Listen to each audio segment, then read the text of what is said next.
Hello दोस्तों, स्वागत करता हूं आपके YouTube channel current JK with revision में। आज अपने बात करते हैं 9th और 10th मई के जो मोस्ट इम्पॉर्टेंट क्वेश्चन हैं उन सभी के बारे में। सबसे पहले बात करते हैं क्वेश्चन नंबर 1 के बारे में। 2021 या 2021 Laureus sportsman of the year award किसके द्वारा जीता गया? सो राइट आंसर होगा राफेल नदाल के द्वारा बेसिकली ये अवार्ड जीता गया है। राफेल नदाल को इससे पहले जो ये अवार्ड मिला था 2011 के अंदर मिला था। फिर बात करते हैं, ये जो है स्पेन के रहने वाले हैं। फिर बात करते हैं, ये जो अवार्ड इस बार दिया गया है वो वेसेली नाम की एक सिटी है, वहीं पर इसका आयोजन किया गया, जो कि वर्चुअली ये अवार्ड प्रोवाइड करवाए गए हैं। ये जो अवार्ड है सबसे ज़्यादा बार जो जीता गया है वो रोजर फेडरर के द्वारा जीता गया, जो कि अराउंड 5 टाइम्स जीता गया है। और ये वाला जो अवार्ड है Laureus sports for good foundation के द्वारा पर्टिकुलर प्रोवाइड करवाया जाता है। और सबसे पहले ये जो अवार्ड दिया गया था वो 2000 के अंदर प्रोवाइड करवाया गया था, जो कि अमेरिका के गोल्फर है उनको प्रोवाइड करवाया गया था, जिनका नाम टाइगर वुड्स है। इन्होंने 2000 और 2001 के अंदर बेसिकली ये जो अवार्ड है वो जीता था। फिर अपने बात करते हैं बाकी के जो ऑप्शंस दिए गए हैं उनके बारे में, जैसे कि 2021 का Laureus sports woman of the year award Japan की नाओमी ओसाका ने जीता। ये दोनों जो प्लेयर हैं वो बेसिकली टेनिस प्लेयर है। फिर बात करते हैं सचिन तेंदुलकर के बारे में। सो लास्ट ईयर जो अवार्ड दिया गया था life time achievement of the year award Laureus sportsman का सचिन तेंदुलकर को प्रोवाइड करवाया गया था 2020 के लिए। फिर बात करते हैं, ये कुछ फैक्ट्स थे इस क्वेश्चन के बारे में। अब अपने बात करते हैं नेक्स्ट क्वेश्चन के बारे में, जो कि आपका क्वेश्चन नंबर 2 है। किस राज्य में देश की सबसे ज़्यादा बेरोजगारी दर अभी प्रेजेंट है? सो इसका राइट आंसर होगा हरियाणा राज्य के अंदर सबसे ज़्यादा जो है बेरोजगारी दर प्रेजेंट टाइम के अंदर मौजूद है। ये जो डेटा है एक प्रोवाइड करवाया गया है centre for the monitoring Indian economy के द्वारा प्रोवाइड करवाया गया है, जिसके तहत हरियाणा की बेरोजगारी दर अभी प्रेजेंट टाइम में सबसे ज़्यादा बढ़ी हुई है। फिर बात करें अपने बाकी के जो ऑप्शंस हैं उनके बारे में, जैसे उत्तर प्रदेश की बात करते हैं तो ई पंचायत पुरस्कार जो दिया गया है इस बार का वो उत्तर प्रदेश राज्य को दिया गया है। केरला की बात करते हैं, पिनराई विजयन जो है यहाँ के दोबारा मुख्यमंत्री बने हैं। मध्य प्रदेश की बात करते हैं तो यहाँ की सरकार के द्वारा गरीब लोगों का जो कोविड-19 के मरीज है उनका इलाज कराने के लिए आयुष्मान भारत योजना के तहत उन सभी का इलाज किया जाएगा। फिर अपने बात कर रहे हैं यहाँ पर हरियाणा के बारे में। सो बात कर रहे हैं हरियाणा राज्य के। ये वाला जो पोर्शन आपको दिखाया गया है हरियाणा का शो किया गया है। हरियाणा के साथ भारत के डिफरेंट स्टेट जैसे कि राजस्थान हुआ, पंजाब हुआ, हिमाचल प्रदेश हुआ, उत्तराखंड हुआ और उत्तर प्रदेश हुआ। टोटल ये 5 स्टेट्स है जिनके साथ हरियाणा की बाउंड्री टच होती है। यहाँ की जो दिल्ली है यूनियन टेरिटरी, उसके साथ भी हरियाणा की बाउंड्री टच होती है। फिर बात करते हैं यहाँ की जो राजधानी है चंडीगढ़ है। मुख्यमंत्री मनोहर लाल खट्टर है। राज्यपाल की बात करते हैं तो सत्येंद्र नारायण आर्य जी है, सत्यदेव नारायण आर्य है। और फॉर्मेशन जो हुआ था स्टेट का 1 नवंबर 1966 को हुआ था, और ये जो राज्य है वो पंजाब राज्य से अलग होकर बना था। फिर बात करते हैं डांसेस की। सोलूर, घूमर, फाग, दफ, दम्फा, गुगा, घोर और गोर जो डांसेस है वो यहाँ पर बेसिकली किए जाते हैं। यहाँ की जो हाईएस्ट पीक है, सबसे ऊंची चोटी जो है वो क्रोक पीक या फिर मोरनी हिल्स के नाम से जानी जाती है। यहाँ पर नेशनल पार्क की बात करते हैं तो सुल्तानपुर नेशनल पार्क और कालेसर नेशनल पार्क प्रेजेंट है। विधानसभा की 90, लोकसभा की 10 और राज्यसभा की 5 सीट यहाँ पर प्रेजेंट है। अब अपने बात कर रहे हैं हरियाणा राज्य के बारे में। सो इसकी करंट न्यूज़ के बारे में अपने कह सकते हैं जिसकी वजह से जो है हरियाणा राज्य अभी चर्चा में रहा था। सो सबसे पहले अपने कह सकते हैं करनाल, हरियाणा का जो करनाल प्रशासन है उसके द्वारा ऑक्सीजन ऑन व्हील जो सर्विस है वो स्टार्ट की गई थी। कक्षा 8 से 12 तक के जो भी छात्र हैं उन सभी को मुफ्त के अंदर टैबलेट प्रोवाइड करवाए गए थे ऑनलाइन स्टडी के लिए। एग्ज़ाम होने के बाद ये वापस सबमिट कर लिए गए। ग्राम दर्शन पोर्टल जो है वो स्कीम यहाँ पर स्टार्ट की गई थी। परिवार पहचान पत्र जो स्कीम है वो यहाँ पर स्टार्ट की गई। मुख्यमंत्री दूध उपहार योजना है वो यहाँ पर स्टार्ट की गई। महिला एवं किशोरी सम्मान जो योजना है वो बेसिकली यहाँ पर स्टार्ट की गई। मेरा पानी मेरी विरासत योजना यहाँ पर स्टार्ट की गई। इसी तरह से खेलो इंडिया खेलों का जो 4th एडिशन है वो हरियाणा के पंचकुला के अंदर किया जाएगा। और ब्रिक्स स्पोर्ट्स का जो फर्स्ट स्पोर्ट्स होंगे वो भी पंचकुला के अंदर ही उसका आयोजन किया जाएगा। इसी के साथ साथ अटल किसान कैंटीन और हेल्प मी मोबाइल ऐप यहाँ पर लॉन्च किए गए। सो ये कुछ करंट फैक्ट्स थे, करंट न्यूज़ थी हरियाणा राज्य के बारे में। अब अपने बात करते हैं नेक्स्ट क्वेश्चन के बारे में। नेक्स्ट क्वेश्चन आपका क्वेश्चन नंबर 3 है, New York city international film festival में सर्वश्रेष्ठ अभिनेता का जो पुरस्कार जीता है वो किसके द्वारा जीता गया? सो राइट आंसर होगा अनुपम खेर के द्वारा बेसिकली ये जीता गया है, और उनके द्वारा एक जो शॉर्ट मूवी है हैप्पी बर्थडे के लिए बेसिकली इनको इस अवार्ड से सम्मानित किया गया है।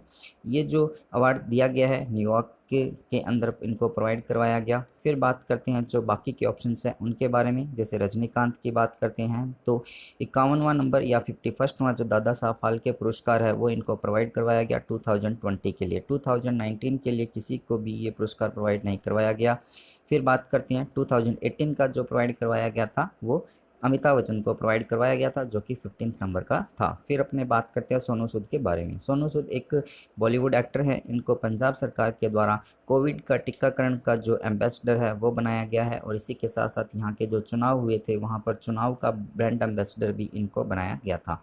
फिर बात करते हैं ओमपुरी के बारे में। सो ओमपुरी को India international film festival Boston के अंदर इनको पुरस्कार से सम्मानित किया गया। इनके बिहाफ पे इनकी जो श्रीमती जी है उन्होंने ये अवार्ड जो है वो रिसीव किया था। अब अपने बात करते हैं नेक्स्ट क्वेश्चन के बारे में।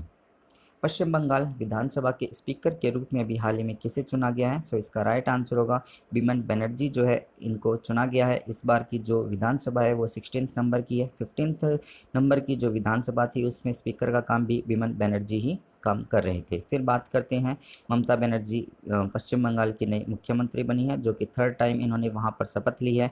इसी तरह से एन रंगास्वामी की बात करते हैं तो ये यहाँ के 4th टाइम पर जो चीफ मिनिस्टर है वो बने हैं पुदुचेरी के। और हिमांता बिश्वा शर्मा की यदि बात करते हैं तो ये हो सकता है कि असम राज्य के नए जो मुख्यमंत्री है वो बने, जो कि 10 मई को शपथ ले सकते हैं। फिर बात करते हैं नेक्स्ट क्वेश्चन के बारे में।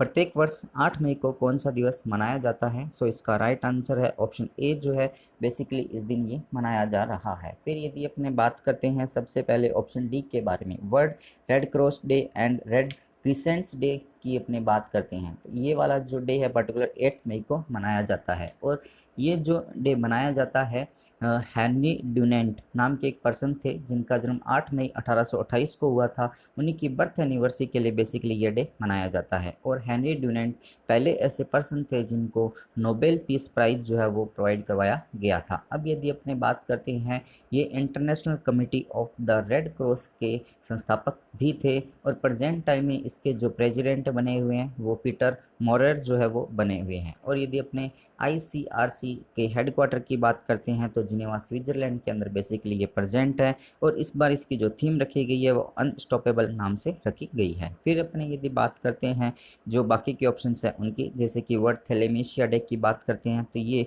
जो है पर्टिकुलर एक बीमारी है जो कि वंशानुगत बीमारी है, और इसके अंदर माता या पिता दोनों में से कोई भी इसको दूसरे वंशज के अंदर आगे लेके जाने का काम कर सकता है। ये बीमारी जो है हीमोग्लोबिन की कमी होने की वजह से हमारे शरीर के अंदर होती है। इसी तरह से अपने बात करते हैं वर्ल्ड माइग्रेटरी बर्ड डे, या फिर अपने कह सकते हैं कि प्रवासी पक्षी दिवस जो है पर्टिकुलर मनाया गया है। सो ये भी 8 मई को मनाया गया, और इस बार इसकी जो थीम रखी गई वो रखी गई है सिंग फ्लाइंग सोर लाइक ए बर्ड रखी गई है। फिर बात करते हैं अपने नेक्स्ट क्वेश्चन के बारे में। 25 बार दुनिया की सबसे ऊंची चोटी पर चढ़ने वाले पहले पर्वतारोही कौन बन गए हैं? सो राइट आंसर होगा नेपाल के कामिरीता शेरपा जो है वो बन गए हैं। और सबसे दुनिया की सबसे ऊंची चोटी जिसका नाम माउंट एवरेस्ट है, जिसकी जो हाइट है वो आप लोग मुझे कमेंट्स के अंदर बताएंगे कि इसकी जो नई हाइट अभी मेजर की गई है वो कितनी है। फिर अपने बात करते हैं ये जो पर्सन है 25th टाइम वहाँ पर माउंट एवरेस्ट की चोटी के ऊपर चढ़े हैं। इसी तरह से जो 22 टाइम्स जो चढ़े हैं वो नेपाल के ही नगीमा नुरू शेरपा हैं जो चढ़े हैं। फिर बात करते हैं इंडिया के इस रिस्पेक्ट में। सो लवराज सिंह धर्मशाक्तु जो है वो 7 टाइम्स जो है वो माउंट एवरेस्ट पे अभी चढ़े हैं, जो कि इंडिया की तरफ से सबसे ज़्यादा बार चढ़े गए हैं। इसी तरह से प्रियंका मोहिते की बात करते हैं तो ये महाराष्ट्र की रहने वाली 28 ईयर ओल्ड वुमन है, जो कि माउंट अन्नपूर्णा पर चढ़ने वाली ये भारत की पहली महिला बन गई है। अब अपने बात करते हैं नेक्स्ट क्वेश्चन के बारे में। नई पुस्तक बंगाल 2021 इलेक्शन डायरी जो है, इसके लेखक कौन है? ये जो पुस्तक है बेसिकली किसके द्वारा लिखी गई है? सो इसका राइट आंसर होगा दिलीप हैल्दर के द्वारा बेसिकली ये पुस्तक लिखी गई है। और इस पुस्तक के अंदर जो भी कोविड-19 का सिचुएशन अभी चल रहा है, उसके अंदर बंगाल के अंदर जो विभिन्न राज्य है वहाँ पर जो चुनाव करवाए गए थे, जिसकी वजह से कोविड के केसेस के अंदर पीक आ गया, उसी के ऊपर पुस्तक ये लिखी गई है। फिर यदि अपने बात करते हैं जो बाकी के ऑप्शंस हैं उनके बारे में, जैसे अमिताभ घोष की यदि अपने बात करते हैं तो इनके द्वारा द लिविंग माउंटेन नाम से एक पुस्तक अभी लिखी गई थी। इसी तरह से यदि अपने जीत थाइली की बात करते हैं तो नेम ऑफ द वुमेन्स नाम से एक पुस्तक लिखी गई थी। मेघना पंत की बात करते हैं तो the terrible horrible very bad good news नाम से एक पुस्तक इनके द्वारा लिखी गई है। अब अपने बात करते हैं नेक्स्ट क्वेश्चन के बारे में।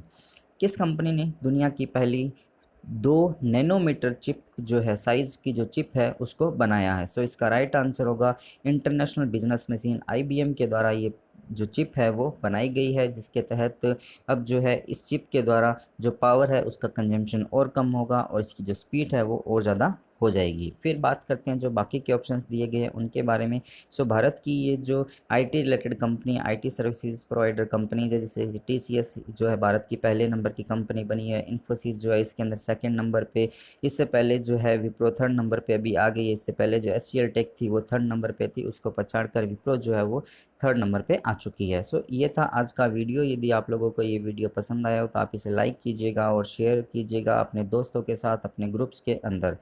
फिर अपने बात करते हैं लास्ट वीडियो के रिवीजन के बारे में। सो तमिलनाडु के नए मुख्यमंत्री के रूप में हाल ही में किसने शपथ ली? सो MK स्टैलिन के द्वारा ये शपथ ली गई है।